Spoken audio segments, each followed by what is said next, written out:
ব্যবসায়ী নাসিরউদ্দিন মাহমুদকে মারধর ও হত্যা চেষ্টার মামলায় ন্যায় বিচার চেয়েছেন চিত্রনায়িকা পরীমনি।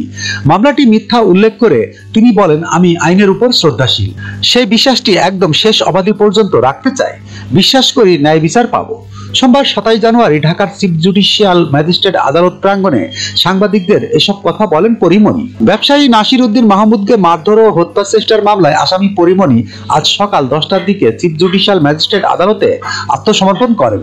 পরে তার আইনজীবী নীলাঞ্জনা রিফাত সুরভি জামিন চেয়ে আবেদন করেন।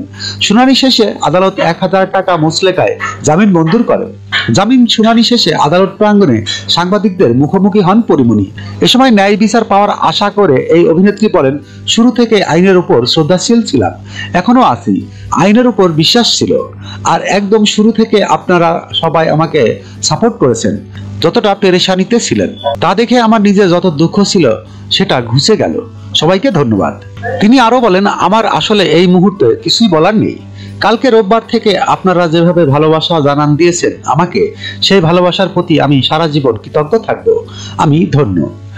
শেষে পরীমনি বলেন, আমি আইনের উপর শ্রদ্ধাশীল, সেই বিশ্বাসটি একদম শেষ অবধি রাখতে চাই। আমি বিশ্বাস করি ন্যায় বিচার পাবো। আপনারা আমার পাশে থাকবেন। এই ভালোবাসা নিয়েই আমি জিততে চাই।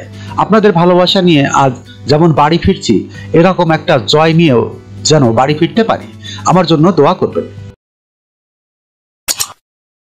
যখনকার খবর তখনই দেখতে চোখ রাখুন সুন 24 টিভিতে।